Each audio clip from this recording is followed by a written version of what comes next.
Okay, we have all of our directors on, and so I believe, Eva, I can start. Yes. Okay. Good afternoon, almost evening. Kelly Long, Ventura County Supervisor and Chair over Fillmore Piru Groundwater Sustainable Agency.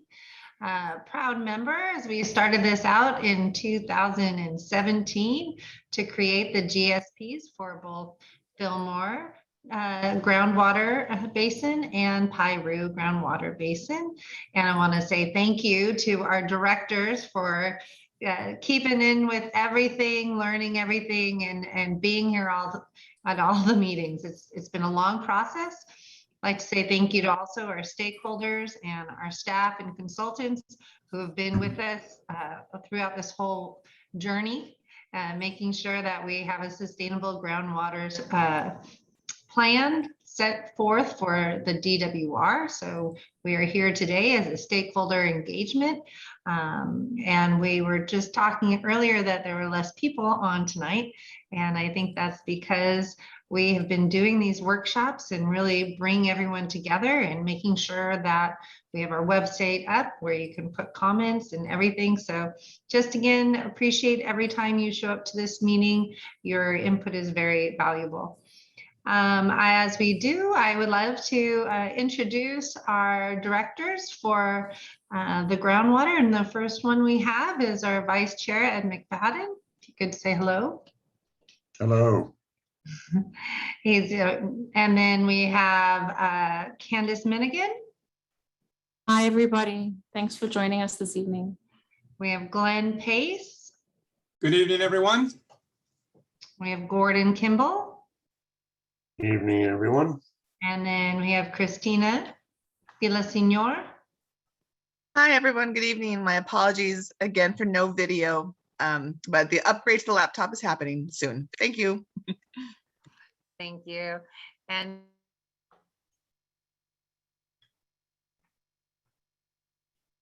oh, Director Long, you're muted. You're muted. Thank you to Eva and the United team for keeping us not muted and running this Zoom. I would also like, last time I apologize to our United staff for not having the introduction. So I'd like to pass it on to Tony Emmerich, to our Executive Director. Thank you, to introduce the United team. Well, thank you, Chair Long. I'd like to introduce Dan Detmer, who he is our managing hydrogeologist. Dan's been our key taskmaster to a lot of the modeling that was done in a very short time, but high quality. And we've had, I think Dan has been our main staff person, but we also have Eric Elliott. I don't think he's here tonight. That's been helping us with our monitoring wells project, as well as Eva Ibarra has been serving as our clerk. And who else do we have? Zach Plummer has kept all of our systems going on the IT end. So thank you. And then we also have our consultants on today. We have Lisa Ballin, who's helping us with our stakeholder engagement. We have Tony Morgan. Would you like to introduce your team, Tony? Sure. Good evening, everybody. This is Tony Morgan. I've got Patrick O'Connell with us tonight, helping with the presentation. And then Christian Broderick's here from Stillwater Sciences to help with questions as well. And Lisa will keep us all shepherded along and moving in the right direction, watching the time clock for us. So thank you. Thank you. And then Lisa, with that, as you are our facilitator for tonight, thank you for taking on that responsibility. And I'll pass it along so we can do the introductions of the rest of the group. Sure. Thank you, Chair Long. Good evening, everybody, and thank you for attending this workshop on the Fillmore and Piru Basin's groundwater sustainability plans. As Chair Long mentioned, my name is Lisa Ballin. I'm with Sacramento State's Consensus and Collaboration Program, and I'll just be guiding us through the workshop today. I do want to allow all the stakeholders to introduce themselves, but just in case we might have somebody that's new to Zoom, just really quickly, just explain the features so that you can introduce yourselves. To mute and unmute, just simply click the phone or microphone icon that's on the bottom left-hand corner of your screen. If you have joined us by phone only and you're not on the Zoom app, you can simply press *6 to mute and unmute yourself. We just ask that everybody stays muted when you're not speaking. And then if you, we welcome you to keep your video on. If you choose to turn it off, you can just click the movie camera icon also on the bottom left-hand corner of your screen. To make a question or ask a comment, we're asking that you raise your virtual hand or use the chat feature. So to raise your virtual hand, you click the reactions button, which should be on the bottom right-hand side of your screen. And then you should see a little icon that says raise hand. If you don't see anything there, you might check if you have 3 dots that says more, or if you click the participant box and you hover over your name, you might see an option to raise your hand. Kind of depends on which version of Zoom you have. You can also submit a question using the chat feature, which is a little thought bubble on the bottom, the middle of your screen. And if you have any technical difficulties tonight, you can send them to Eva Ibarra. Okay, and then lastly, if anybody shows up, if you go into the participant box and you see your name and it appears as not your full name, and you choose to change it so that we have your full name, you can just do that by hovering over it, clicking more, and then rename, so we'll know who you are. So with that, I do want to give all of our stakeholders a chance to introduce yourselves. Feel free to let us know what basin you are a resident of. If you're representing an agency, let us know the agency you're representing, and or just simply what aspect of groundwater that you're interested in. So I'll call on you in the order that you guys appear on my screen and just invite you to unmute yourself. So first we have a phone number that ends in 0484. Hello, can you hear me? Can, yes. Oh, hi, good evening. Brian Bondi for the Pumpers Association. Good evening. Good evening, Brian. Okay. We have Gilad Werman. Hi, I'm Gilad Werman. I'm an independent consultant. Welcome. If I pronounced your name more correctly this time than last time. We have another phone number that ends in 9649.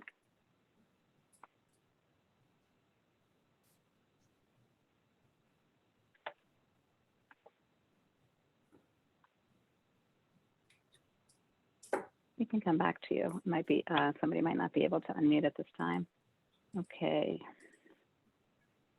We have Letta Spencer. Yeah, it's Lita. Yep, I'm the Water Resources Manager for Global Agriculture. Welcome. Yes, and everybody, please correct me if I mispronounce your name. Appreciate that. No Lisa problem. Crockett. Thank you.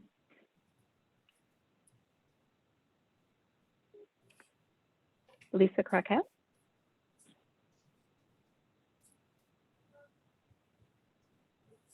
Hi, good evening. My name is Lisa Crockett. I'm a community member, a citizen of Piru, California. I'm here as a citizen, but I also do sit on the Piru Neighborhood Council as vice president, but they're not aware that I'm here. So I'm just really here on my own.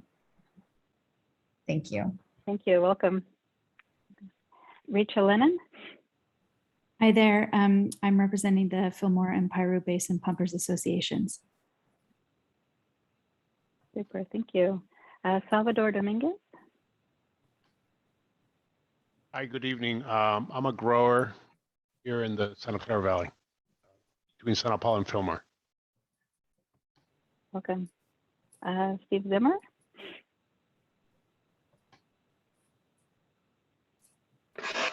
I've been following the GSP since the beginning. Thank you for your attendance at so many meetings. Appreciate that. Is there anybody that I missed Just feel free to unmute yourself. Okay, super, that covers everybody. So welcome again, everybody. Appreciate you introducing yourselves. I just want to take a minute to review the agenda and the purpose of the meeting. So I will pop that up on the screen here. Let's see. Okay, And so Lisa, that should be showing on your screen. as you're doing that, Vice Chair McFadden, I always go back to you and ask if there's anything we missed in the introductions. No, I think we got everybody. All I would add is my appreciation for all the work that the United staff has done and the vast the vast amount of data that we have, thanks to Dan and Dr. Sun and, well, all the doctors, and Tony and the financial background too. So we're very fortunate to have them on our side. Thank you. And, you know, also, since we're here, is there any other directors that wanted to make any comments? No? Okay, go ahead, Lisa. Thank you. I just wanted to make sure I stopped for a minute and just made sure we covered that. Thank you. Thank you. Yeah, appreciate that. Okay, so we've got the agenda up on the screen, and the main purpose of today's meeting I want to emphasize is that we're really here to provide you with an overview of the draft GSP document, you know, basically a high-level conclusion. We know it's a long document and just want to be able to summarize it for you, make it more accessible. And we also want you to have the opportunity to ask us any questions about the documents before you submit comments on the draft. So we have an overview presentation that Tony Morgan will provide, and then a Q&A session that's really just to a free open period for you to ask any questions about the presentation or the document.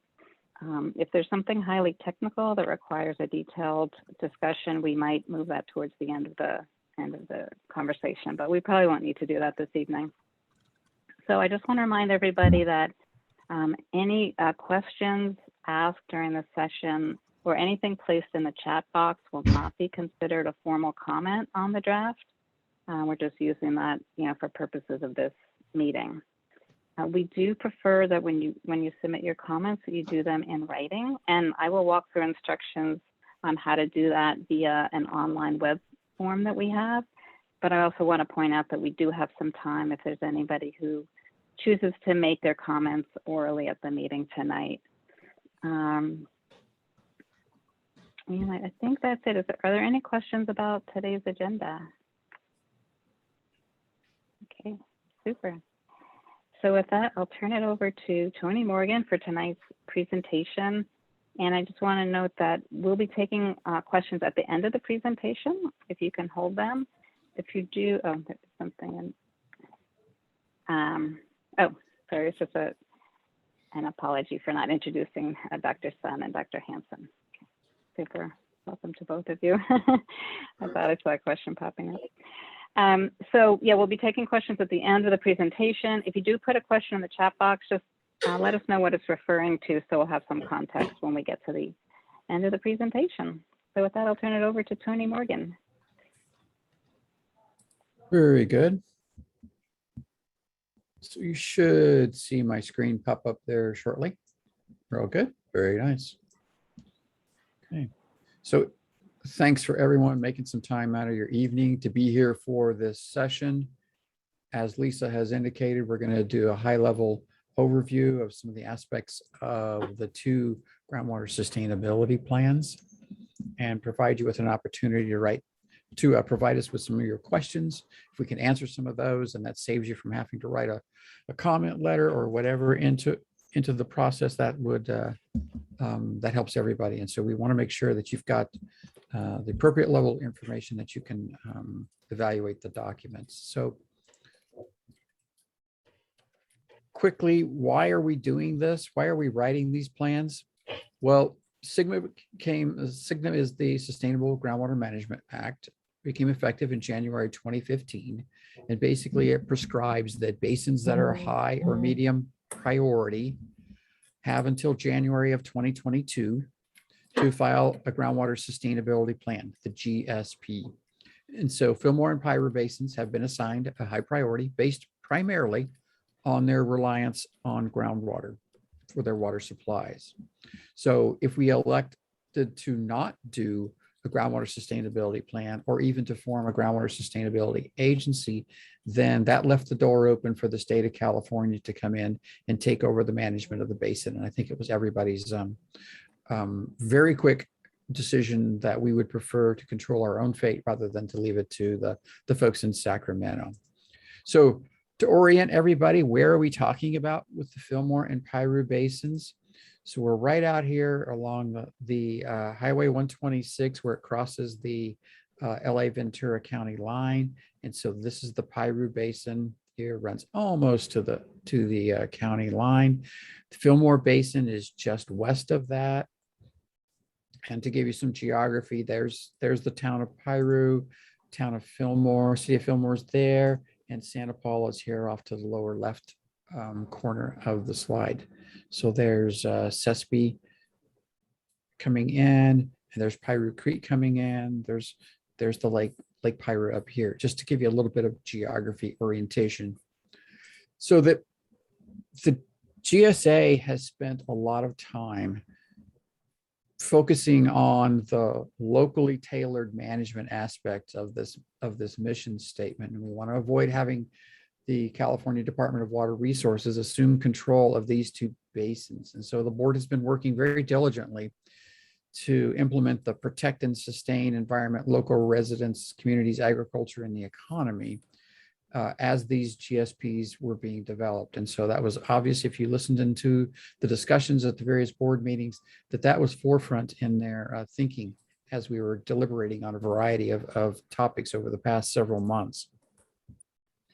So what's the basic guidelines here when you develop a groundwater sustainability plan? Well, remember, it's not the end-all document. It's the adaptive management approach. And so the plan will get updated every 5 years. Okay, that's a requirement. And then it's also a requirement to have annual status reports to file with the DWR. And so annually they want to know, they being DWR, want to know, how are your water levels doing? How's your groundwater storage looking like? Are there any water quality issues that you need to do?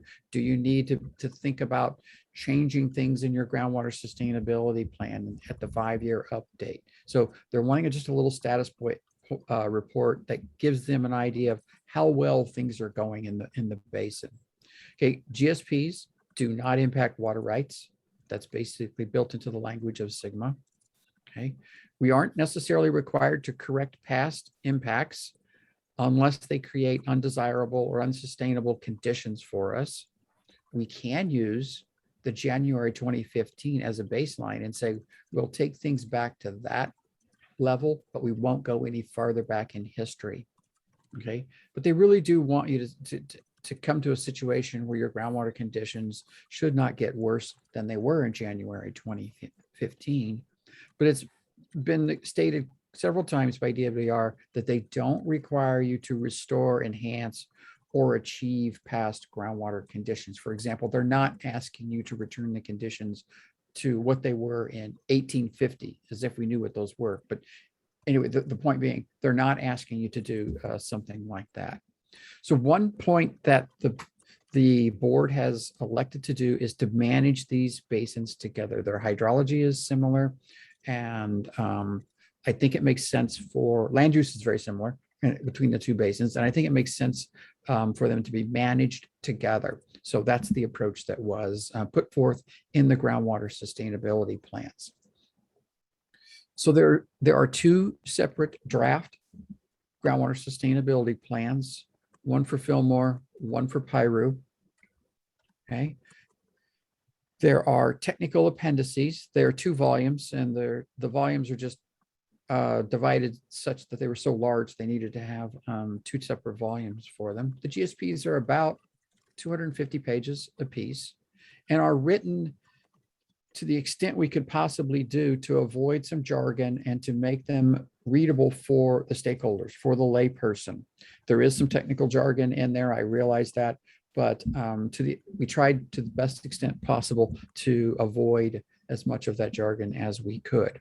Now, on the other side of that same coin are the technical appendices, and those are the technical support documents that back up some of the information that's in the groundwater sustainability plans.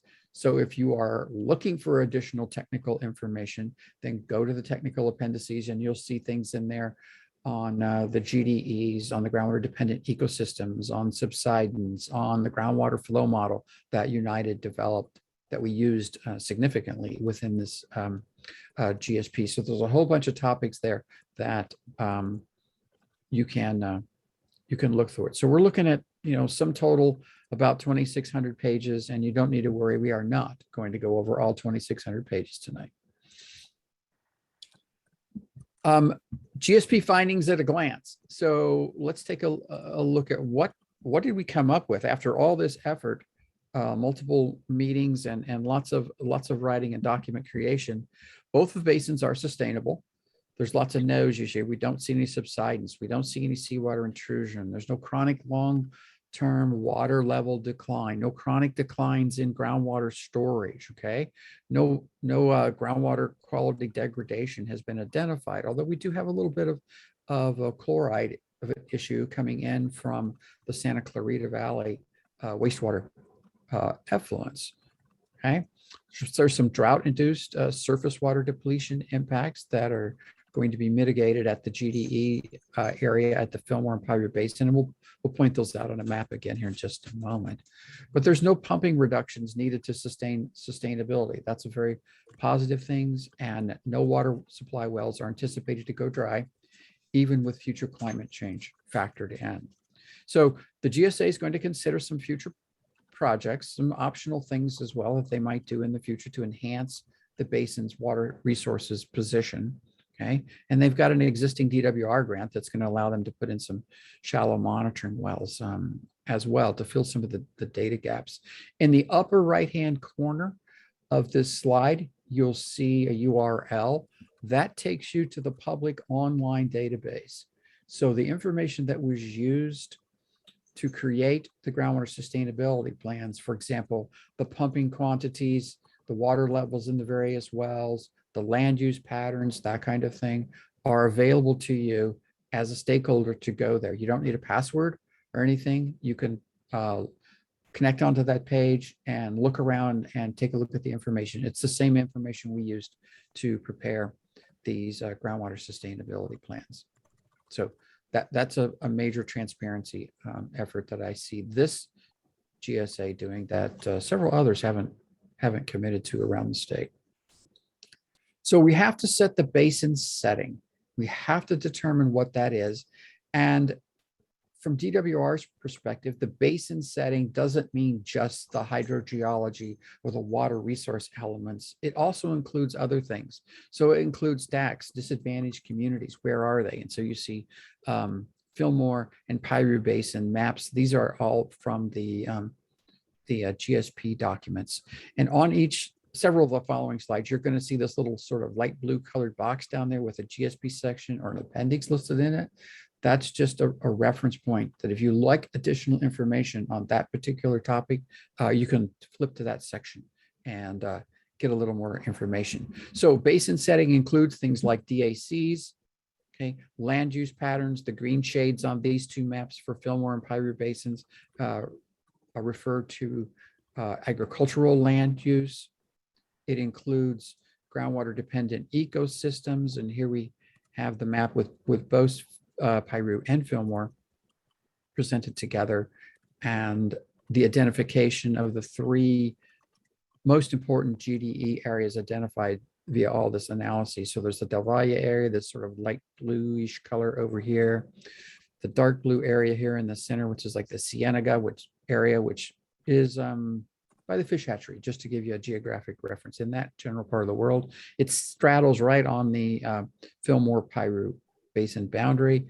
And then to the far western end, there's what's called the East Grove area in the west end of the Fillmore Basin. So that's a part of it. Now we do have some of those hydrologic things that are necessary to set the basin, to establish the basin setting. And so we had to come up with precipitation records for each of the two basins. So Piru's on top, Fillmore's the lower of the two bar charts right here. And so every year we have the total precipitation for it. But you'll notice that this goes out pretty far into the future. And we have to do that. DWR requires that you have a 20-year period to bring your basin into sustainability. So we'll be submitting our GSP in January 2022. We have 20 years to prove that we can be sustainable. And so that takes us to 2042. And then there's another 30 years beyond that. The DWR wants you to demonstrate that if you maintain your plan, you will be able to carry forth that sustainability for basically a 50-year period. You get there in 20 and another 30 years beyond that. So we needed to have a way to estimate what's the precipitation going to be like in the future. And so we elected to just have a process where we selected some time period from about 1943 on, replicated that and appended it onto the 1920, or excuse me, the 2020 here, and established this potential future precipitation record. The black line there, dashed line, represents the average value, and the blue dashed line represents a 5-year moving average for that. So you can kind of get an idea of dry periods, wetter periods, etc.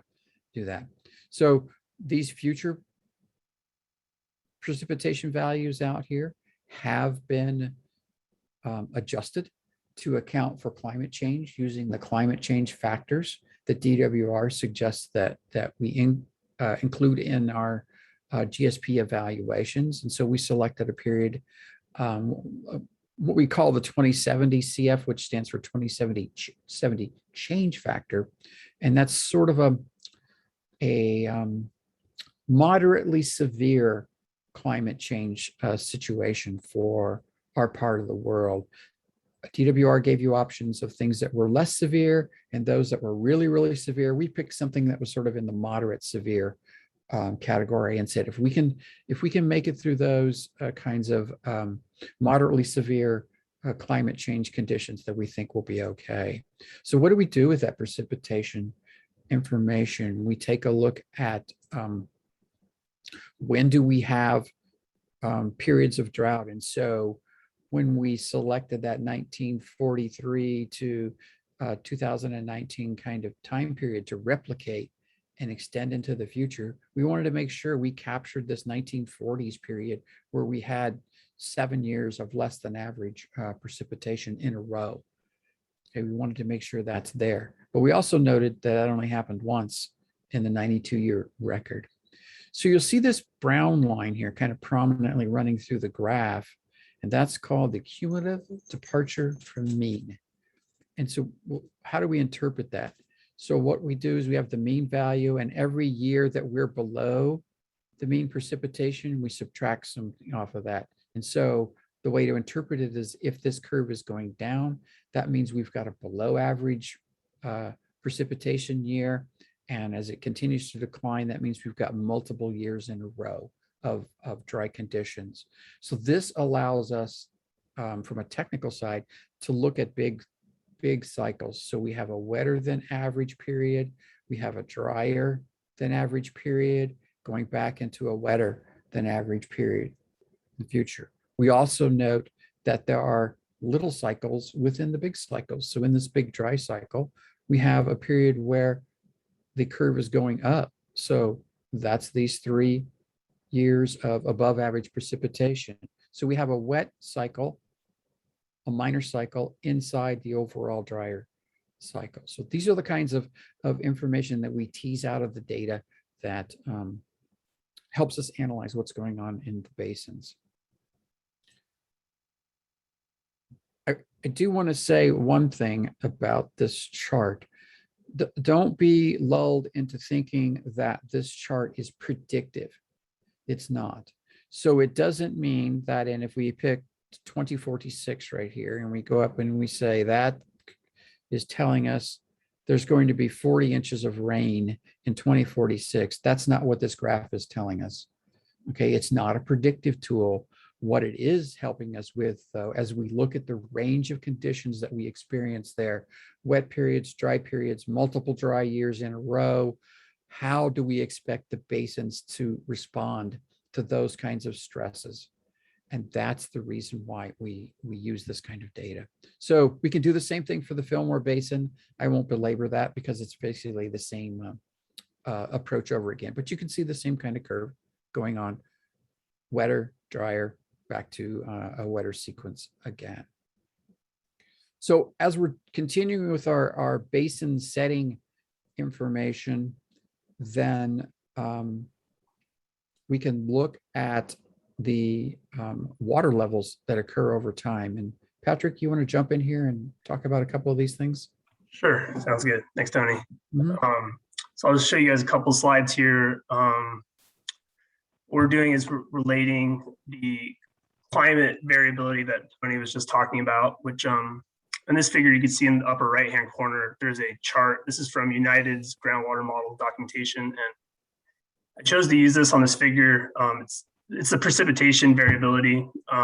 And it's neat because United showed us a very long period of record going back to about 1850 in the Santa Paula Basin. And the reason this is important is that I just highlighted here with some kind of orangish bars a few of these droughts, especially that kind of 1940s to late 60s drought that Tony has his cursor on right now. And when you go and look down all these other graphs kind of scattered around the edge of the slide, these are the groundwater levels measured at wells throughout the Fillmore and Piru basins. And you just kind of look at precip and the groundwater levels, you see that they drop during these kind of prolonged droughts. But like Tony mentioned, once you get some above average wet years, the water levels quickly recover. And you also notice that after a while, the basins really kind of top out, like at the, yes, right where Tony's pointing. So at that point, the basin is essentially full with groundwater and just kind of shedding surface water on down to the next basin.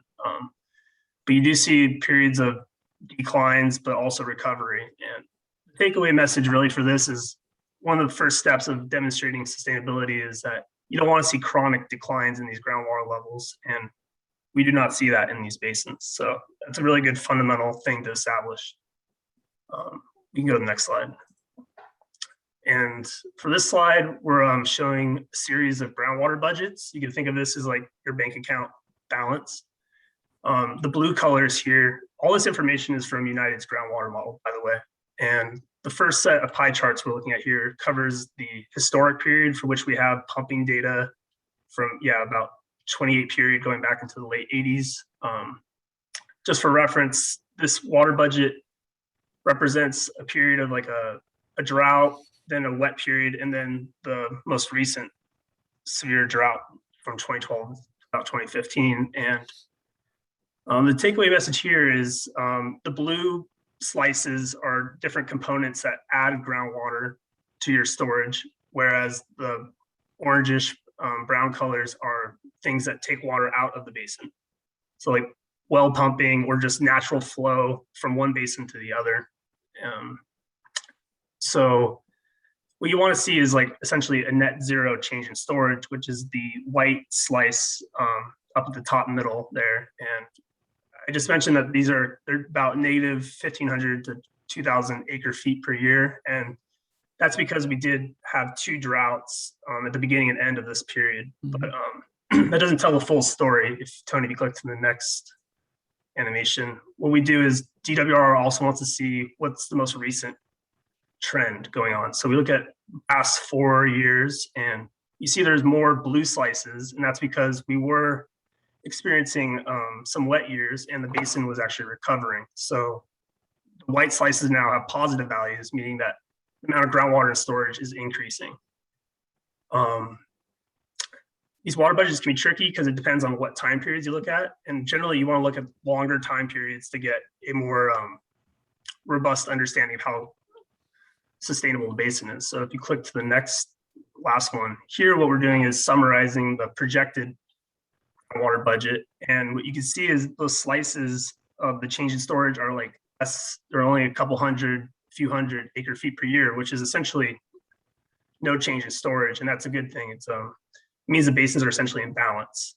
So as hydrogeologists, this is kind of like what we do for a safe yield analysis. We look at how much wells are pumping, and if you can keep the basins in balance, you've achieved a certain degree of sustainability.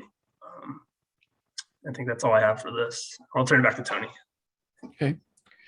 So this is good news for us that the basins appear to be in balance, very little change in storage over a long period of time. But DWR also asked us to go beyond that, and they established their sustainable management criteria. And so just demonstrating that your basin is in balance is not sufficient for determining that the basin is sustainable in DWR lingo. And so you'll see these little icons here. These are things that DWR has created as shorthand for the various sustainable management criteria they've developed. And so you'll see chronic lowering of groundwater levels, okay, reductions of groundwater storage. And all of these are significant and unreasonable things, significant and unreasonable seawater intrusion or degraded water quality, land subsidence that interferes with surface land uses, and depletions of interconnected surface waters. And so these are the factors, these are the criteria that DWR wants you to use to determine whether or not your basin is in a sustainable condition. And if it's not, what do you need to do to get it into a sustainable condition? So this chart shows you those same sustainable management criteria down the left, and then various attributes associated with each of those criteria. And this chart was looked at by the board stakeholder groups over many, many sessions. And the board paid a lot of attention to the exact wording, what the implications of the criteria and the minimum thresholds and those kinds of things that were being proposed. And so just to run you through, if you're not familiar with looking at this table, here is your undesirable result. So what bad things are you looking to avoid having happen in your basin? And so for groundwater elevation, for example, we said loss of the ability to pump groundwater. That would be a bad thing to have happen. Well, how would we measure that? That's your metric. And so your metric is groundwater elevation. We're going to use that to it. And what would your MT be? Your minimum threshold. That means the value, in this case, a groundwater elevation, at which if we went below that, then those undesirable results would begin to happen. And so we have water declines falling below the base of the well screens in more than 25% of the representative wells as the threshold that the directors have settled on with stakeholder input, significant stakeholder input, I might repeat again, to come up with these values. Then there's a thing called a measurable objective. And I've always thought that was kind of an odd term. I like the term that they use in Texas. They have a very similar approach to this, and it's called desired future conditions. I think that's a little more descriptive, but it means the same thing. What would you like the basin to look like? And so you remember Patrick said that some of the wells would top out. They would flat top when you looked at their water level graphs. And so that means the basin is kind of in a full condition.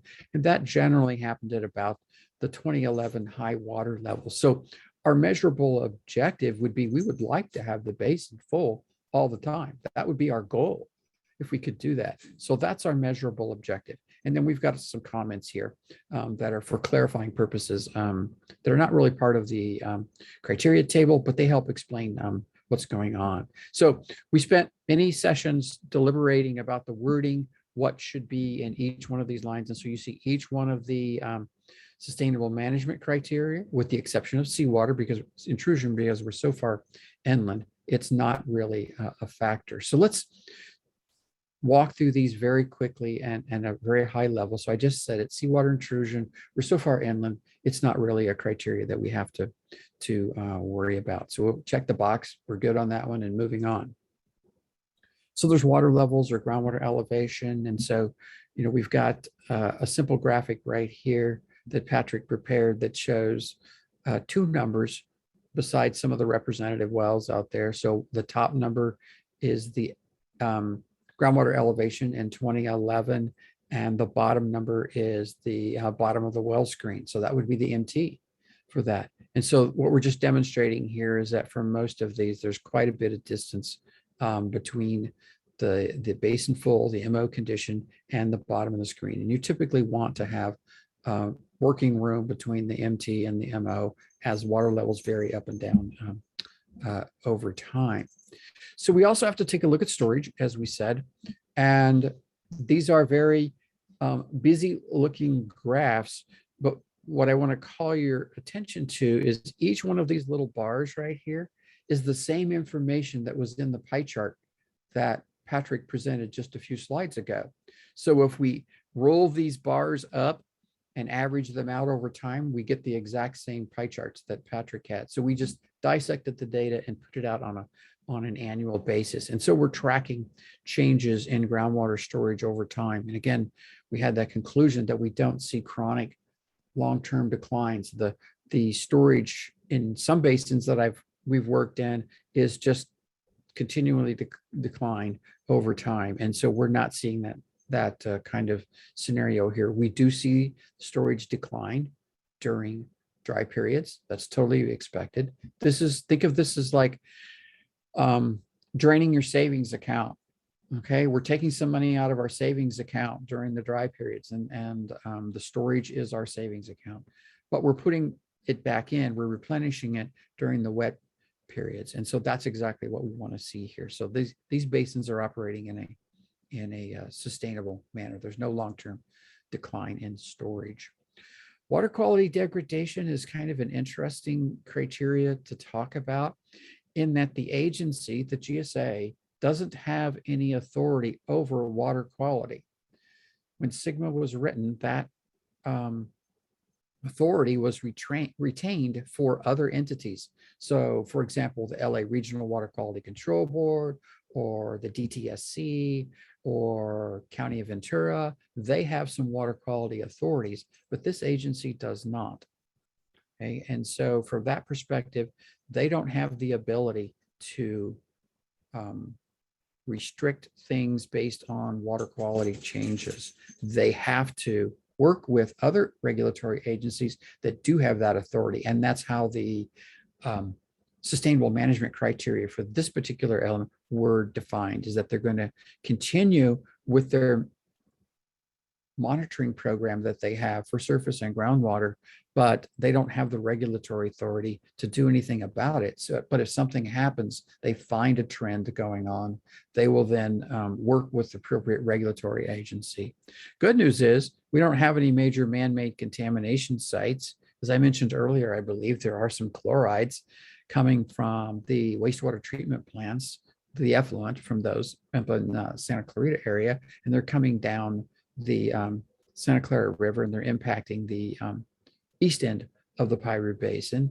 But by and large, most of the stuff that we're talking about is a naturally occurring constituents, boron, sulfate, total dissolved solids, that kind of thing. And there are goals within the Regional Water Quality Control Board's basin plan. And so what you see here on the screen, this map, is a depiction of the total dissolved solid trends. And so red means it's increasing, green is decreasing, and a gray box means that it's relatively consistent. So you can see some are going up a little bit, some are going down a little bit, and that's pretty much consistent with most of the naturally occurring compounds that we see out there. There's a whole series of these documents, or excuse me, maps in the technical appendices. So if you'd like to see more of those and stare at them for a while and deduce what you can from them, I think that's a good activity for you right before you fall asleep. You know, it'll make you sleep really well when you start staring at all these. Okay, so we're not proposing any actions that would be expected to degrade the water quality in these basins. So we don't think there's an issue to be dealing with there.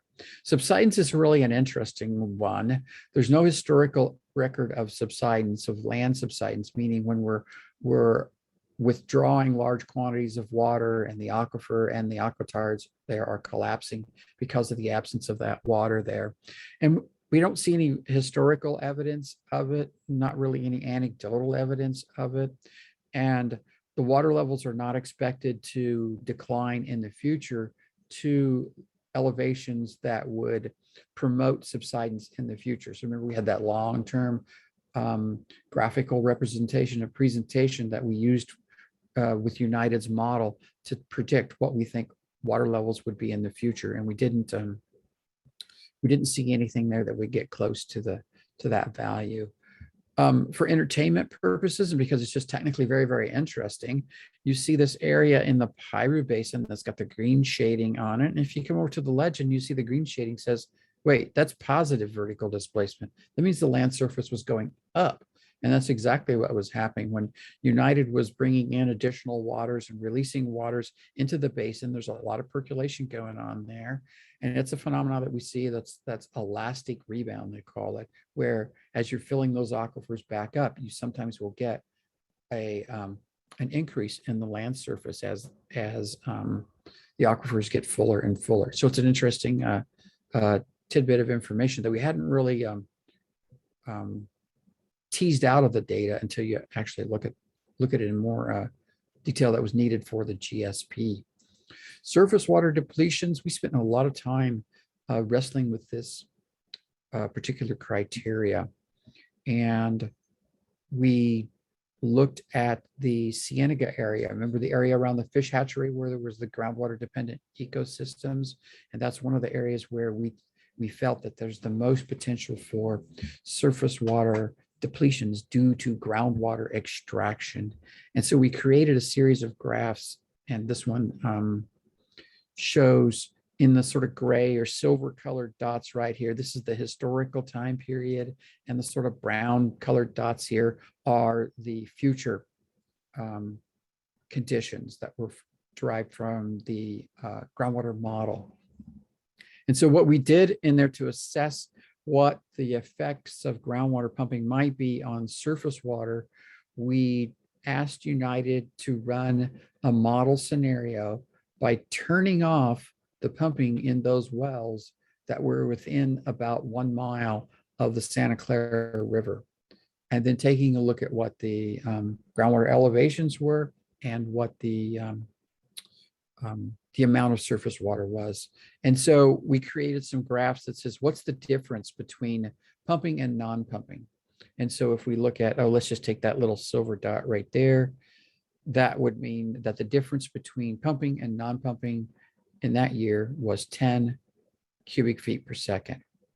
So the takeaway message we have here is that over our historical period, when compared to the future, there isn't a whole lot of difference in the amount of flow there. Even with climate change, there isn't a whole lot of difference in the flow.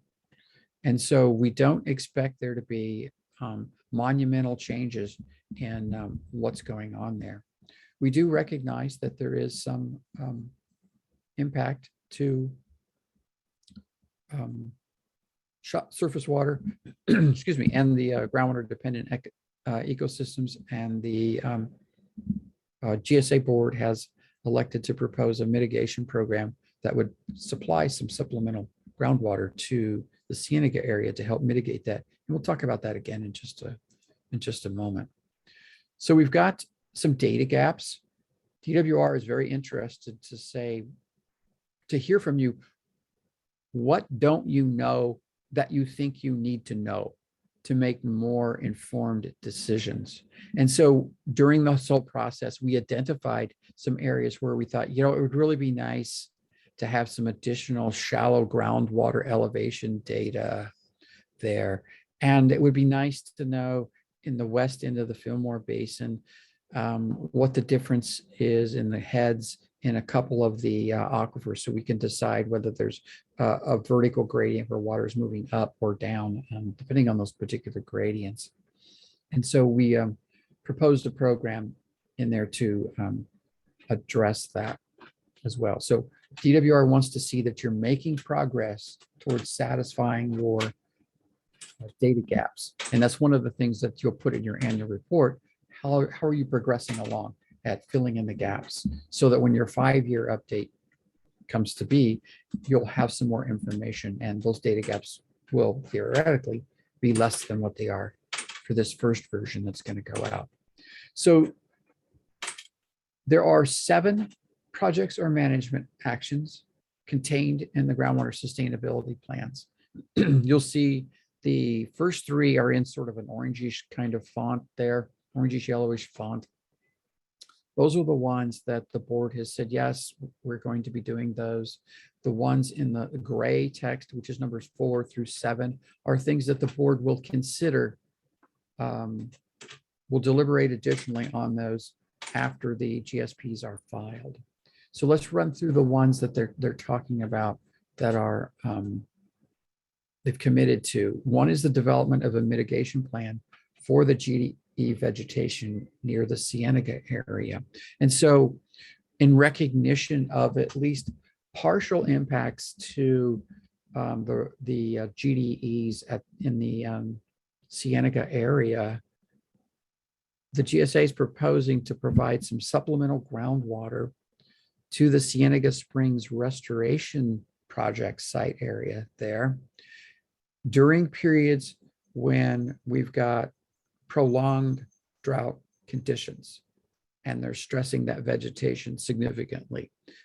So the concept would be to extract groundwater from a well that's completed in the deeper aquifer, supply that supplemental water to the folks running the Cienega Restoration Program, the CDFW folks, and allow them to determine how to best use that supplemental water to help bridge the gap for that vegetation that's there. So that's the idea for number 1. The details have not been totally worked out. That's something that would be developed in consultation with obviously the CDFW folks, the folks running the restoration project, as well as stakeholder input to that. And so that's something that's in the queue to be done in the not too distant future, probably starting a little bit before the draft plans, or excuse me, the plans get submitted to DWR, but then also continuing sometime after that as you negotiate the details of the when would water be supplied, how much would be supplied, and for how long. So that's part of the mitigation plan to be worked out. The next 2 deal with the construction of shallow monitoring wells to fill that data gap. And so the feeling was that the Cienega Springs area, we need better handle on what's going on in the shallow groundwater there. The agency already has an existing grant with some funds that can be used to install those monitoring wells. So the concept is to put some additional shallow wells in the area of the Cienega Springs project area. And that will also leave some funds available to fill the data gaps in the shallow aquifer in other places. So these 2, numbers 2 and 3, have funding already to be executed. So that's a good thing. The things that the agency will consider going forward is potentially creating a discretionary fund to purchase supplemental water. That's something that's been talked about and bantered around by stakeholders early on in this process of maybe it makes sense for the agency to collect X number of dollars per acre foot over a period of years. And then when supplemental water becomes available, maybe that's Article 21 waters that come available periodically when the state project is full. And they have too much water for the reservoirs up north, and they're looking for a new home. They put that water up for sale, and United has purchased those waters in the past. They don't happen very frequently. It's maybe once every, I don't know, maybe it averages every 7 years or so. But nonetheless, when it comes, there's usually a significant amount of water available for purchase. And so the idea was maybe we should consider having a pot of money available that when that water becomes available, we've got the cash to be able to do it. And United, as a state water contractor there, has the ability to purchase that water on behalf of the agency. So that's something to be considered. There's also the ability to, or the consideration rather, to augment the water quality monitoring network in areas where maybe we want a little more chloride data on the east end of of Piru Basin, for example. And so do we need to fill some of those data gaps more so? We don't think those are nearly as critical as filling the water levels. And so they're not up here in the orange category, but it's something the board can do a little bit of cost benefit evaluation on and decide whether that's something they'd like to pursue. Number 6 deals with non-native vegetation removal. For example, that might be an Arundo removal program.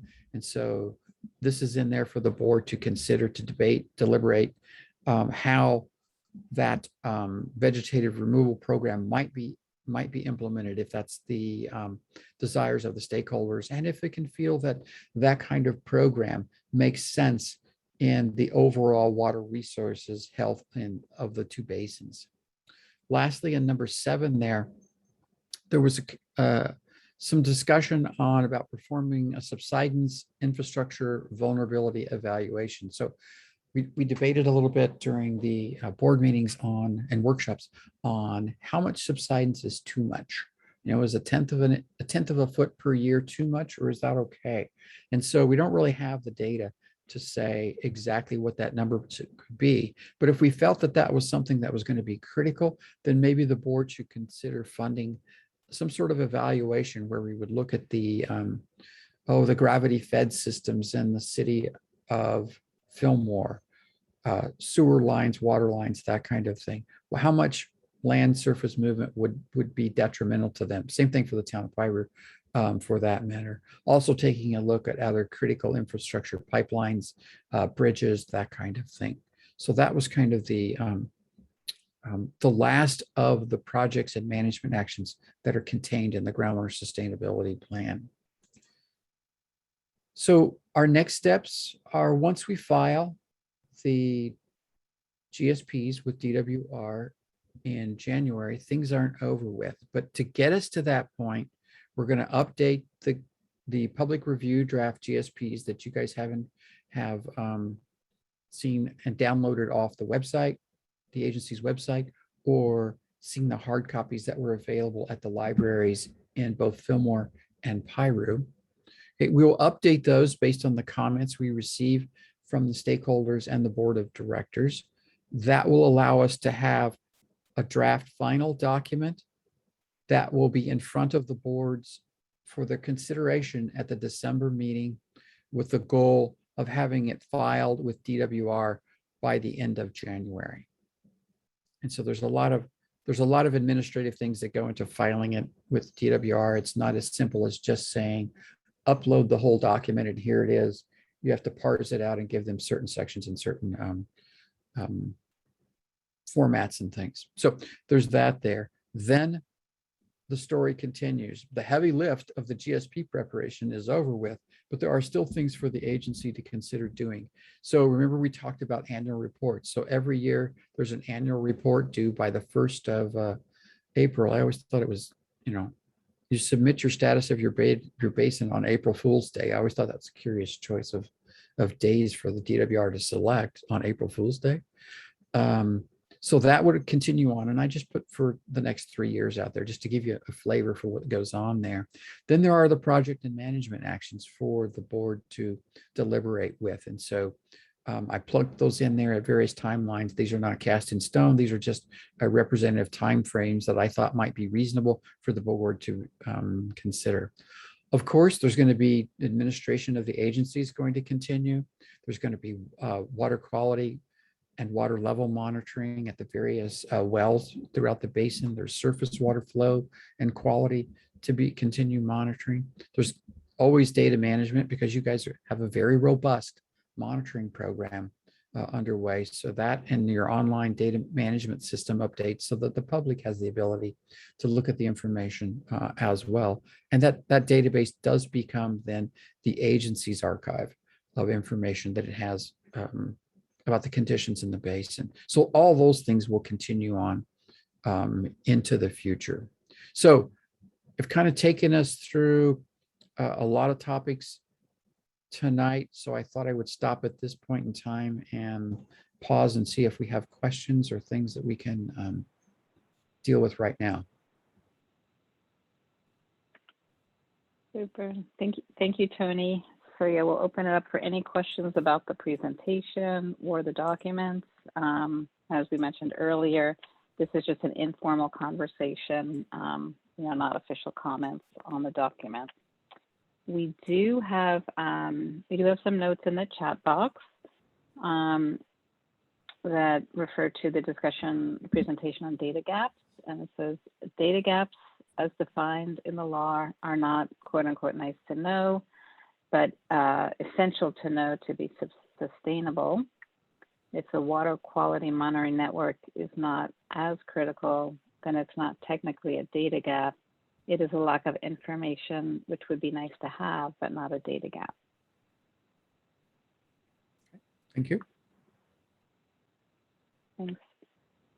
And I'll invite KMB if you'd like to rename yourself. Let us know who you are. You're welcome to. Any other questions or comments about the presentation, about the documents? We've got all the authors right here. So it's a really good chance. Something you don't understand. Oh, Katie broke out. Thank you. Thanks, Katie. Yeah.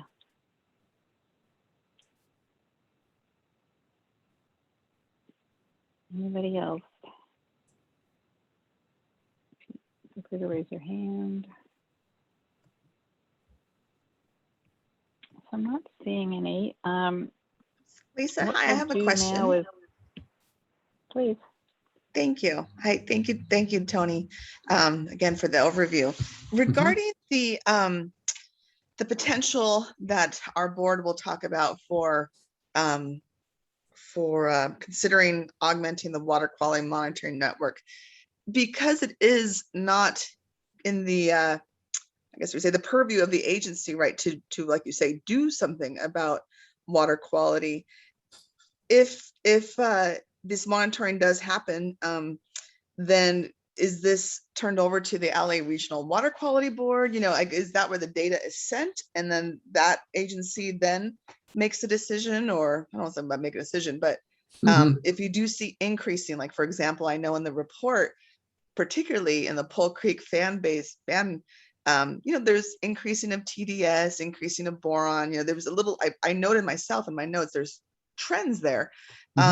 So, is that basically what one of the things we'll do for if we do increase the monitoring of wells, and if that data does show trends that are going in the wrong direction that we want to see? Right. So even if you don't increase the water quality monitoring network, you still have a pretty robust network going there. And so that, and in fact, it's much more robust than I see in a lot of other basins. So, kudos to everybody that's been involved with that. And it's United in the county of Ventura that are doing the bulk of that, with the cities chipping in their water quality data as well. So you've got a pretty robust system going on there. And the key is, if we find a trend for whatever reason on something that's let's say increasing, or it's causing something that we would now have a situation where we're degrading the ability for that water to be put to some sort of beneficial use, then it's up to this agency to bring it to the attention of the appropriate regulatory agency. And what that was would depend, which agency that is, would depend on what you found. And in the instances of there, if we magically found that there was a buried Superfund site somewhere out there, and okay, well, that's going to go to a certain group to lead that effort. If it's a local tank, underground storage tank that gets discovered in the future and it's been leaking, well, then maybe that's something the county takes the first roll at, and then that rolls up to the regional board as another entity. So it really depends on what you find as to what agency you would refer it to, and then you work with that agency to come up with a fix for it. Okay, got it. Does that help? Yeah, it absolutely does. Thank you. Yes. Director Villasenor, a good example is the chloride. So quite a few years ago, water quality monitoring identified increasing chloride levels as a potential problem with the potential users of the water. And there were some sensitive crops that were identified.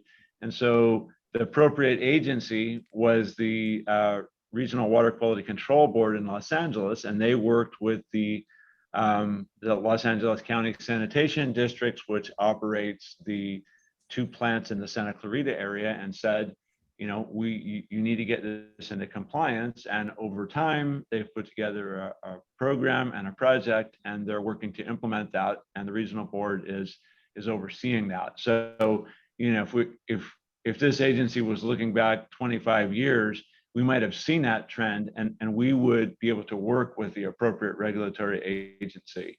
But in this case, it's already something that you know, a program and time compliance order has been put in place by that agency. Right. Okay. Thank you. Thank you for that example. I appreciate it.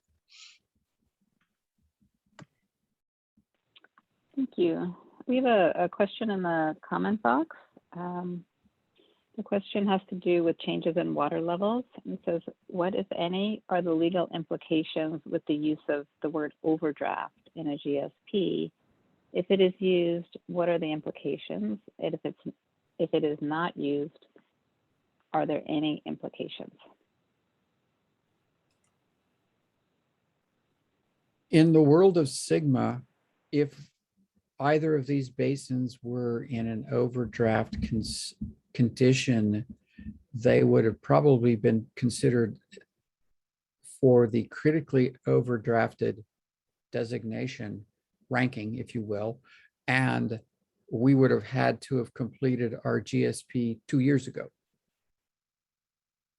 in 2020.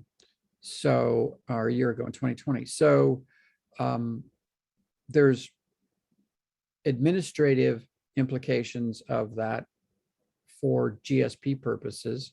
There's also, oddly enough, a benefit of that, because there are basins that are overdrafted that will have a certain set asides of grant monies for only overdrafted basins to access. Okay, so there's a peculiar situation where you got to benefit from being in an overdrafted condition.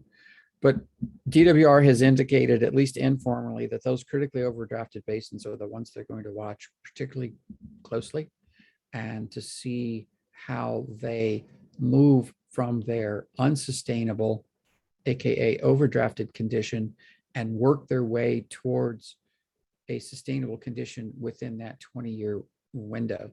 They're going to want to see them making progress along the way, the sort of the interim milestones concept. I don't know if there's implications for not calling the basins overdrafted. I think that's clearly where we are. And in fact, we met with DWR, a group of us in the county met with DWR back when this was in its early stages, and discussed with them their initial standpoint that Piru, Fillmore, Santa Paula, even though it is adjudicated, Mound, and everything were all considered overdrafted because the Oxnard and Pleasant Valley basins are critically overdrafted. And they sort of just did a broad brush right up the river valley and called them all overdrafted. And several of us met with DWR and presented the case that no, these basins are not overdrafted, and they bought it. They understood what we were saying. And we dropped out of the overdrafted category. We still ended up in high, but we dropped out of the critically overdrafted categories. Am I answering your question there? Thanks, Tony. It's actually kind of in reference to what's happening in the neighboring Fox Canyon GMA. I know that there were legal implications, of them not using the word for their, and now within their adjudication, that's causing like some concern, or at least change the way that that's unfolding. And so I also agree that we're not in that same situation, but I guess I was just trying to seek some clarity on the use of it within the GSP, and if that's something like we've thought about or not. We've thought about it in that we don't need to use the word. I think that's how we thought about it for these two basins, is that there's no way we're in an overdrafted condition. We do see water levels in storage go down, groundwater storage that is, go down during prolonged drought periods, but we also see them come back when we return to a wetter, or at least a more normal sequence of years. So that's not the signal you get from an overdrafted basin. And we've got a long track record of showing that our basins are cyclic. Water levels go down during droughts, they come back in the wet periods. And so we can demonstrate that quite clearly to DWR. Thank you for that question. Does anybody else have any questions?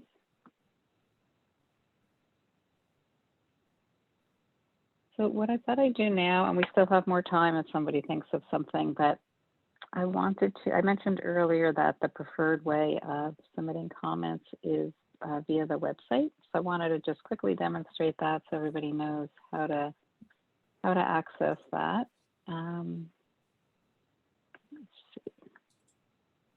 Put that on the screen real quickly. Okay, so this is the agency's website. This is the homepage. If you go to the Groundwater Sustainability Plan and you scroll down to Public Review and Comments on the Draft GSPs, I'll just note that this is where the actual GSP documents are located, if anybody hasn't seen that yet. Okay, so you just click on that. Okay, and so at the top here, we have some instructions.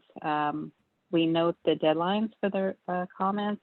For the Fillmore GSP, the deadline is October 9th. And for the Piru draft GSP, the close of the comment period is October 23rd. So we mentioned all the different methods for submitting a comment. You can submit it via the online form. You can send a letter via email to Eva Ibarra, and her email address is here. You can also mail it to the address provided. And then we have a few suggestions just to help make sure that we can fully respond to your comment. For each comment, if you can let us know which document, which GSP, the section, page, and line numbers that your comment refers to, just please make sure your comment is clear and specific. And then we appreciate any constructive comments or suggestions that you have on how the document can be improved. So if you scroll down here, here's the comment form I was referring to. So I'll just do a little demo. Just fill in your name. You put your email address in. And then the first name and email are required. The phone number is optional. Then you can click whether or not you want to be added to the mailing list. I would recommend yes. Otherwise, we won't use your name or email for any other purpose if you don't click that button. If you'd like, we welcome you to let us know what your groundwater use or interest is. There's a scroll down menu here. If you want to let us know your organization, that's fine too. Then you scroll past for now this section here and go down to add comment. Then you just let us know which comment, which document, the section, as I mentioned, page number, and line number. This way we'll know specifically what you're talking about. And here's where you put your comment. So when you're finished writing your comment, and we have a suggestion that you might want, if you have longer comments, you might want to prepare them in a Word document and then upload them, just in case you lose anything in the middle. You'll have it all written out. So you click Add Comment, and then it'll take you back to this page, and you'll see the comments that you've put in. You could submit multiple comments on one form. You don't have to, fill it out each time. And the most important thing is to make sure that you click the Submit button. If you don't click this, we won't receive the comments. And once you do click it, you'll receive a confirmation that those comments were received. So I will stop sharing and then see if anybody has any further questions on the presentation or on how to submit your comments on the draft. Let's see any. So as I mentioned before, we did want to provide some time for anybody who has a preference to give their formal comments on either of the draft documents at this meeting today. So I'll open it up for that.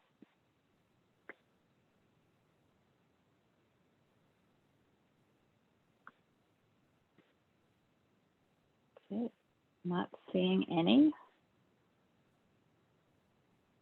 So with that, I'll just, reiterate again, our next steps. We'll be presenting a draft. Oh, I see a comment. I'll turn it back to Chair Long. No, thank you very much. The question for Tony Morgan. So we are presenting to DWR once we get everyone's information, this GSP that we're reviewing, and will there be attachments along with it, or will the final result that we're sending up to DWR be in one file? What we will submit to them is the final document that is adopted by the board.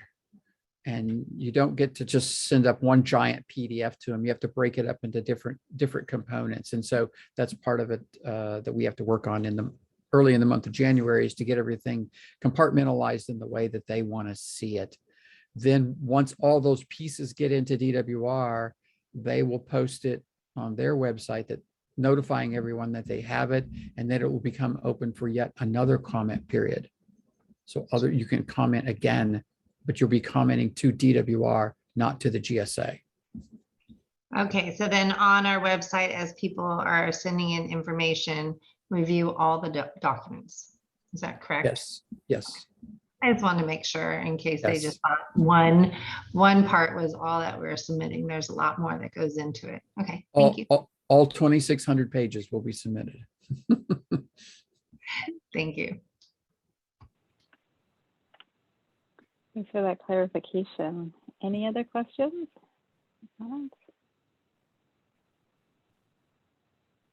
So if not, with that, I'll turn it back to Chair Long to close out the workshop.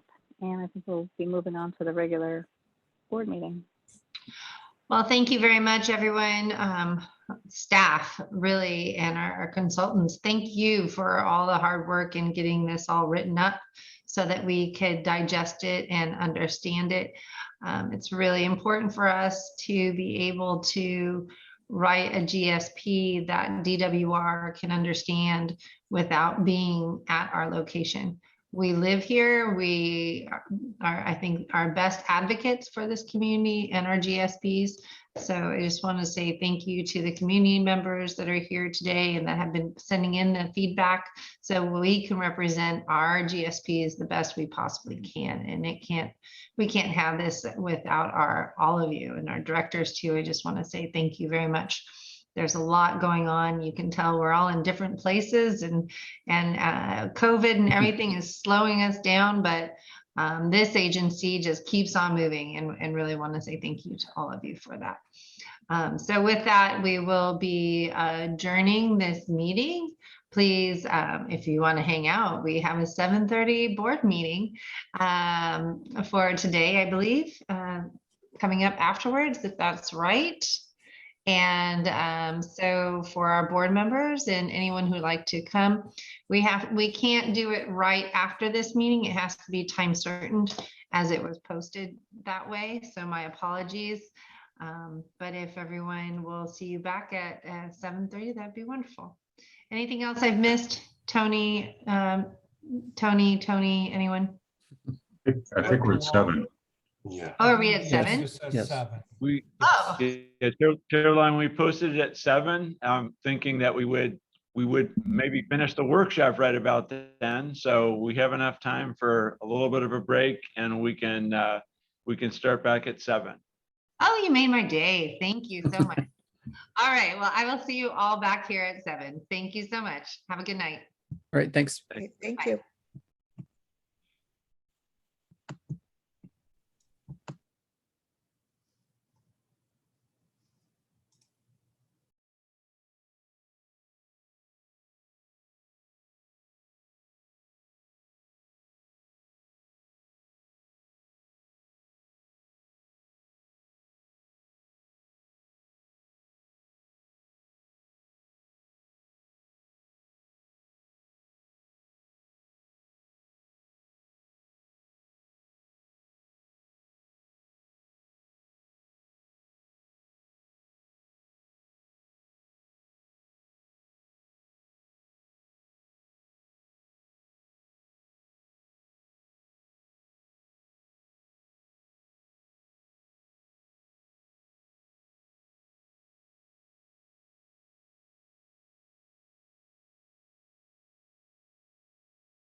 link for. Apologize. No worries. So, do we have everyone? I'm assuming we do. Okay. Yeah.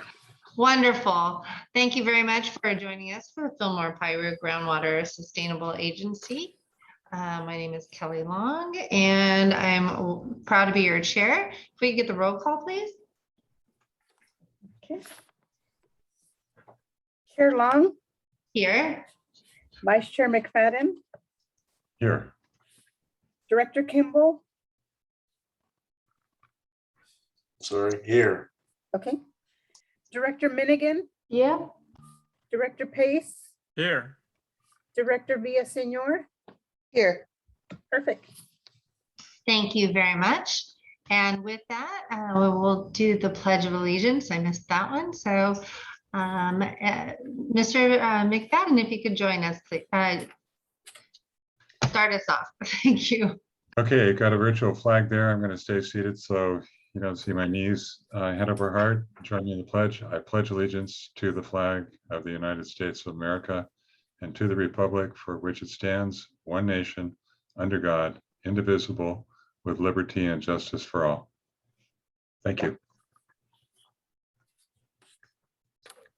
Thank you very much. And next, do we have any public comments? Not on any of this? No public comments. Okay, then the agenda, approval of the agenda. Is there any modifications or changes?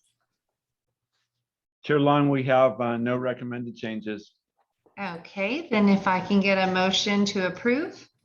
So moved. And a motion by Director McFadden, a second by Director Minigan. And if there's no further discussion, roll call, please. Chair Long, Yes. Vice Chair McFadden, Aye. Director Kimball, Aye. Director Minigan, Aye. Director Pace, Aye. Director Villaseñor. Aye. Perfect. Thank you. And that is approved unanimously. Moving on to our updates. The first, Fillmore Pumpers Association.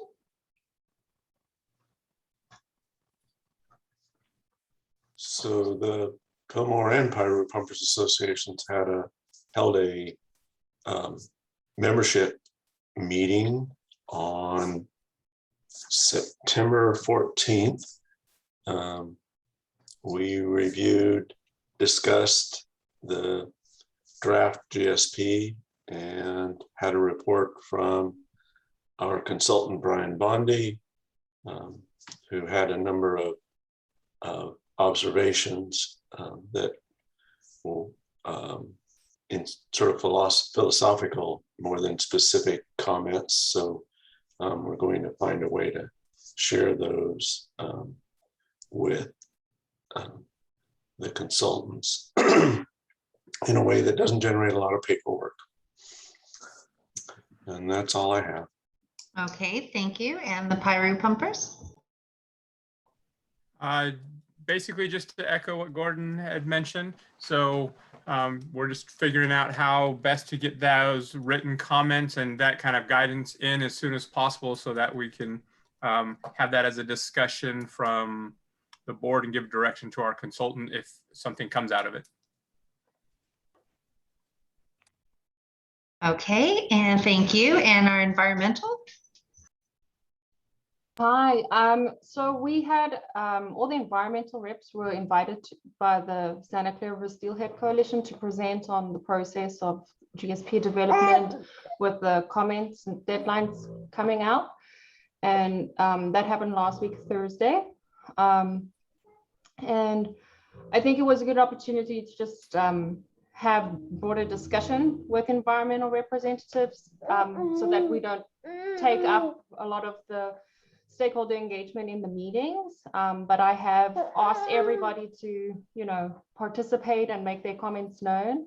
And I formally called on U.S. Fish and Wildlife Service because their participation and commenting has been kind of lacking in this process, considering that they oversee and have the jurisdiction of many listed species.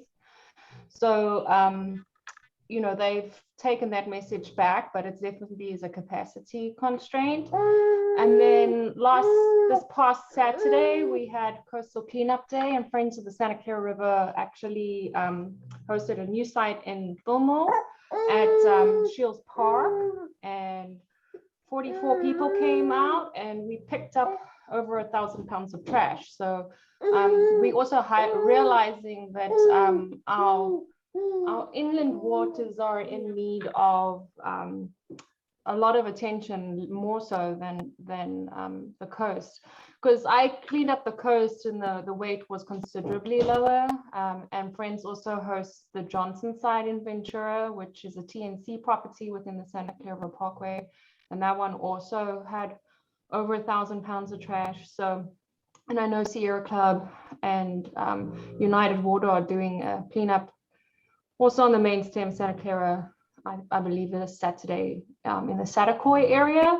So, you know, on other waterways like the San Gabriel River, trash is a TMDL, a total maximum daily load, that we need to consider with the Regional Quality Control Board. I don't think it is at the extent that it is a concern, but it's obviously something that we have to keep on our radar and on top of, so that it doesn't become an issue. That's me for now. Yeah. Thank you very much for that update. We have the City of Fillmore. Yes, thank you. I was just, Candace already mentioned it about being part of the Coastal Cleanup Day. It was great to see so many people out there, and I brought my daughter out, and to see some young people out there helping to clean up, and that was great. Let's see, other news, and again, I think we announced it at our last meeting, but just in case folks in the public did not know, it was tragic news that last Friday we lost unexpectedly my fellow council member, Ari Larson. And there will be a memorial for her. I don't have any details yet. I believe it may be at the end of October. So I will keep this group informed. She was, as everyone knows, everyone kind of knew Ari Larson because she was involved in so many, not only just on city council, but over the course of a decade, she was involved in many service organizations, part of the Heritage Valley Tourism Bureau, on the hospital. I know that she went to some hospital meetings here for Santa Paula, Fillmore, and Piru, and she was just everywhere. So we, you know, we're mourning her loss, and she will be deeply missed.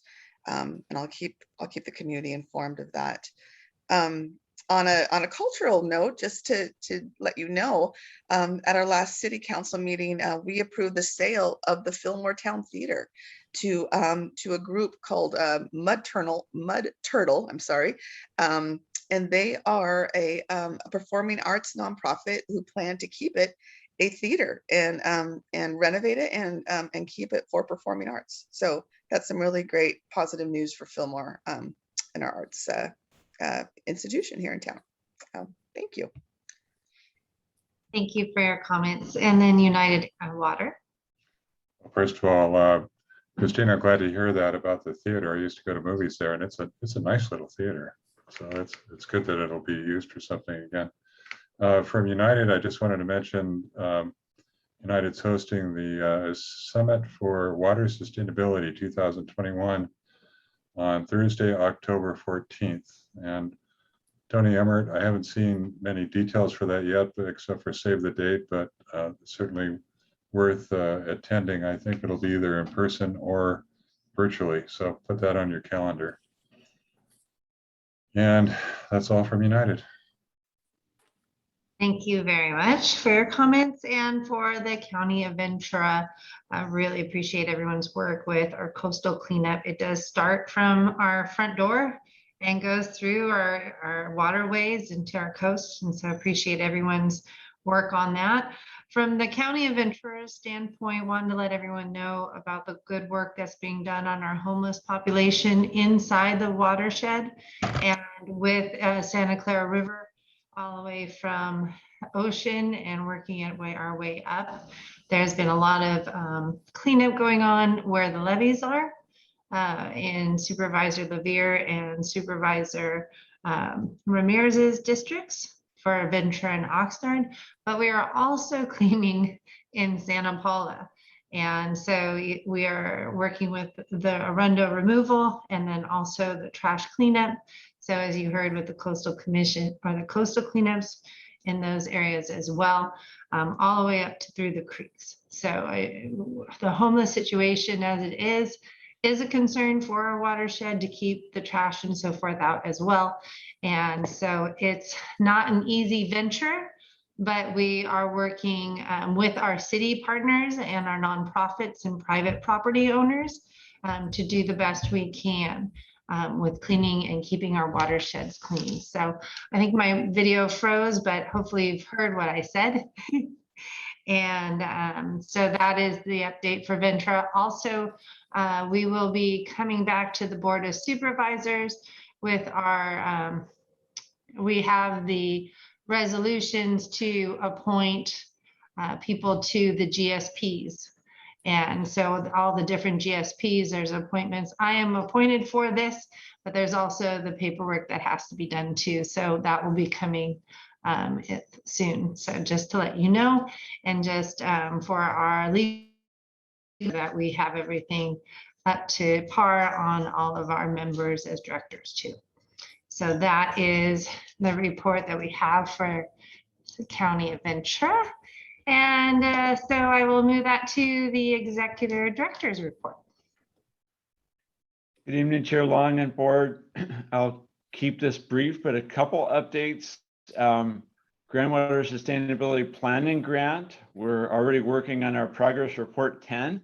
It's hard to imagine that 10 quarters have gone by. We've been having so much fun, but that will be due November 15th.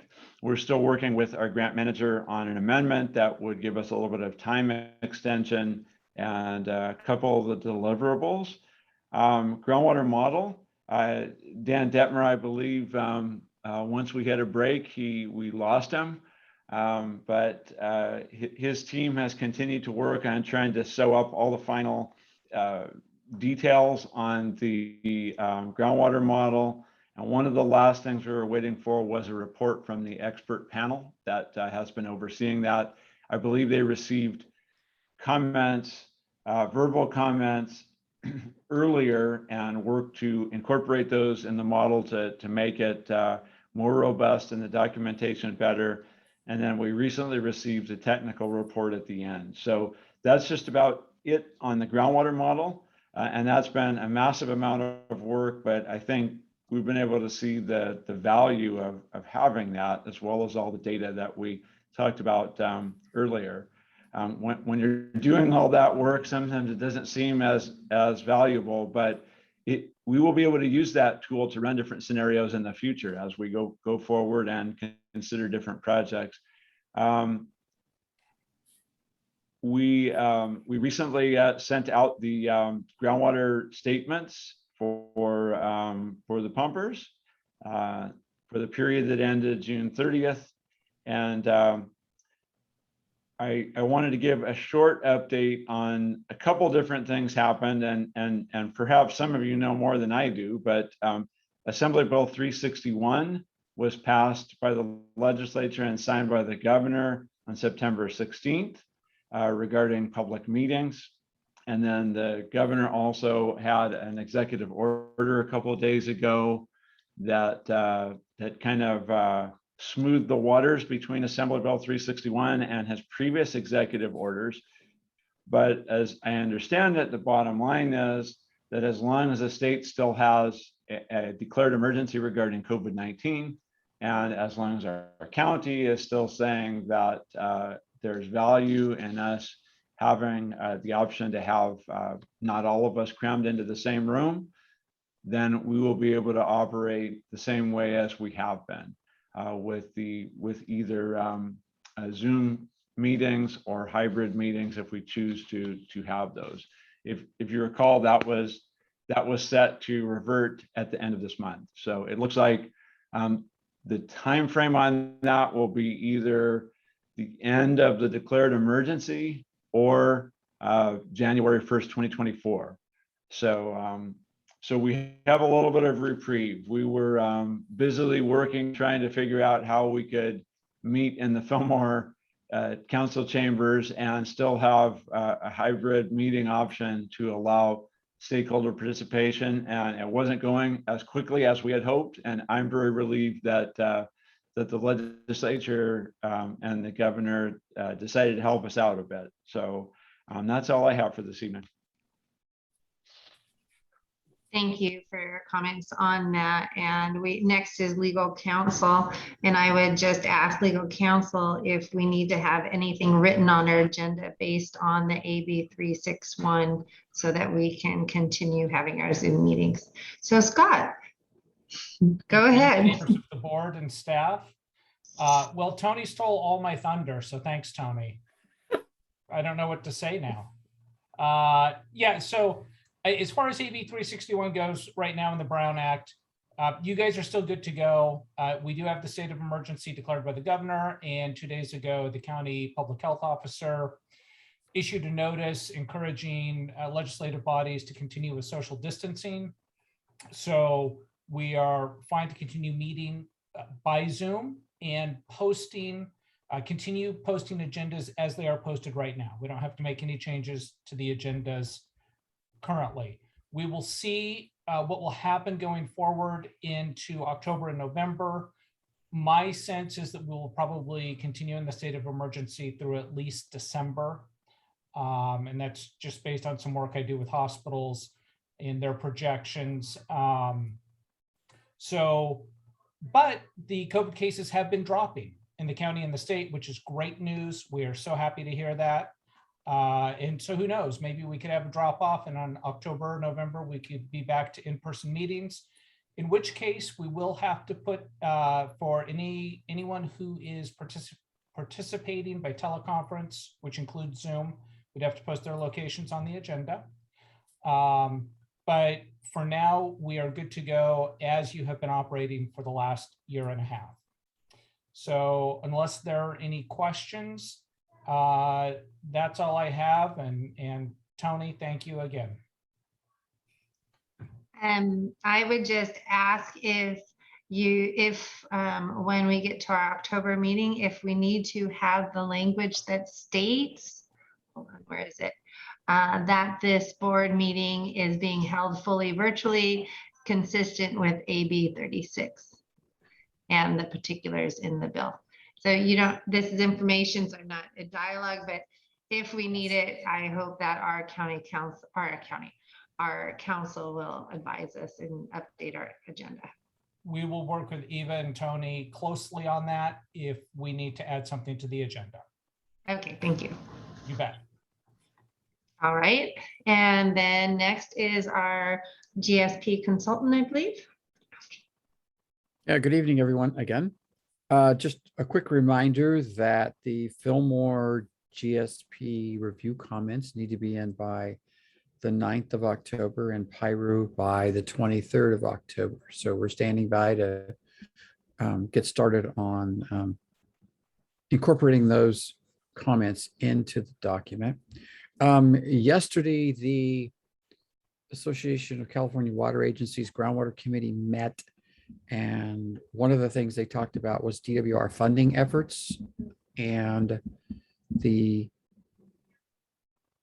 was a revised in September 2021 budget for groundwater activities. So it's the fiscal year 21-22. There's $180 million being allocated for Sigma implementation kinds of things. So improving water supply, water quality, technical assistance grants,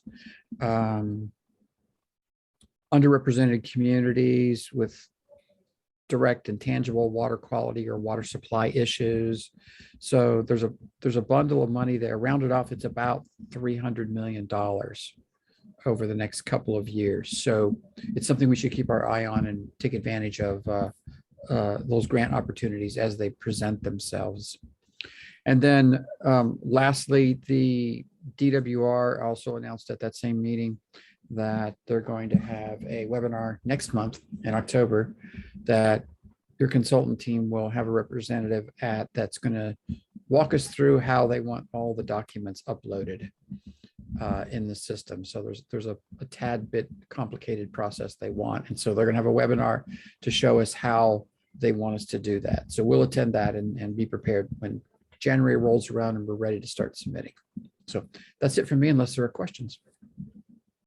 I had one. So this funding that's for this fiscal year, Tony, are we able to do things retroactively? Like, for instance, our stakeholder engagement went considerably over budget. Is that an option, or is this all, you know, as the grant is executed? I'm assuming there will be some sort of grandfather. That's pretty typical, you know, grandfather period in there. We don't have the specifics on any of those. This is just a budget item that got revised recently. And so I don't think any of the details of the grants have been put forth yet. Yeah, I mean, I think that just dovetails to, we had said we would work on a legislative platform, and if there's an opportunity to write letters saying that, you know, this is an issue and funds could really help GSAs out, that, you know, that's maybe worth pursuing by writing a letter or something. Yeah, we lost about $60 million out of the monies. The original budget had 60 million in there that was dedicated to just the critically overdrafted basins, and then 300 million for just general Sigma implementation pot. And they carved off the 60 million for critically overdrafted basins when it got to its revised budget. So we lost 60 million, but still 300 million is nothing to sneeze at. And so I would urge us to look and try to get our piece of that pie, if at all possible. Just to clarify, that is not money to our basin. That is the entire water budget, correct?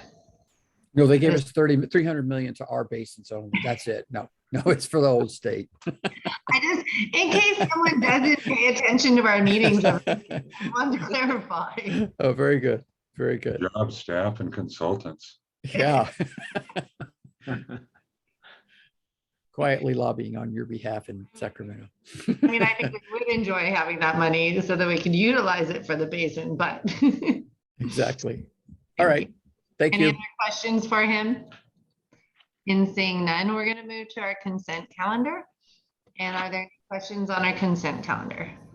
Chair Long, I have one quick question on the financial report. So I think probably appropriate to move to approve 3A, 3B, pull 3C, just for a quick question.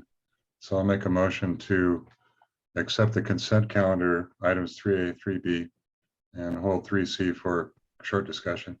Okay, you have that motion. Is there a second? I actually had a edit on the minutes. Go ahead.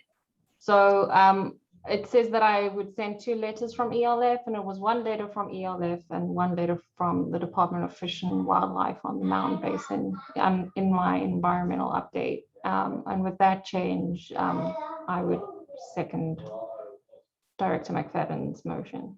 Okay, Director McFadden, will you motion with the amendment? Yes, I'll accept the amendment.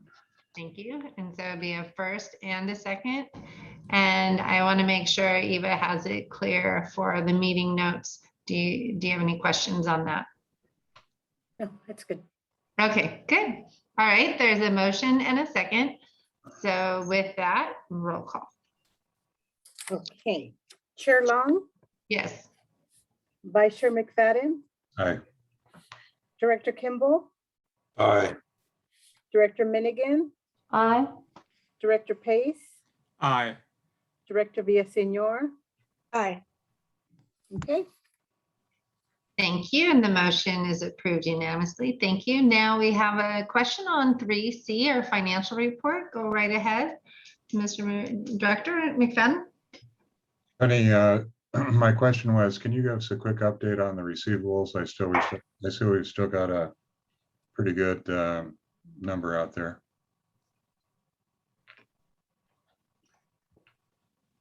Yes, Director McFadden, I apologize that I do not have a current number for you. I don't believe that there are any receivables that have been have come in, or nothing significant since our last meeting. We have a couple fairly large pumpers who have not contributed anything in response, for several years. And so our suggestion, I think we briefly talked about this prior, is to perhaps start contemplating taking some actions on those. Okay, well, what I would do is I'll move to accept the monthly financial report, and item number 4, I'll be asking for maybe an agenda item to pursue that next meeting. So I'll make a motion to approve the monthly financial report as presented. Okay, thank you. So the motion is to approve 3C. And can I get a second, please? I'll second. Thank you. Director Villasenor is a second. Any further discussion or questions on the report? Chair Long, the balance outstanding a month ago was a little short of $80,000. So that's pretty significant for this agency. My apologies, Director McFadden, for not having that handy when you first asked. I'm just looking at total accounts receivable on the balance sheet that we approved, and it's quite a bit bigger number. So I'm relieved to hear the real number. I believe that may be reflective of the fact that we just sent out the billing. Okay. But the outstanding receivables is of concern, but it's 79,000 and some change. Okay, good. That's a relief. Thank you. Thank you. I love that we're watching the books. That's important. So we have a first by Director McFadden, a second by Director Villasenor, and a roll call, please. Chair Long, Yes. Vice Chair McFadden, Aye. Director Kimball, Aye. Director Minigan, Aye. Director Pace, Aye. Director Villasenor. Aye. Perfect. Wonderful. So that motion is approved unanimously. So at this point, I would like to ask for further discussion agenda items. So Director McFadden, I'll let you go first. I'd just like to see an update on receivables and options. Okay, and then knowing that our next meeting is in November, when do we need to go over the budgeting and the approval of our rates and so forth? Do we have to have things ready for December? I would like to make sure we're lined up. Chair Long, no, we don't. I would suggest that we have a little bit of time to put together our work plan. So our work plan for the next fiscal year that begins July 1st, 2022. That sounds like a long time away, but it's not. And so we will be working to transition from all of the work to put together our first couple GSPs.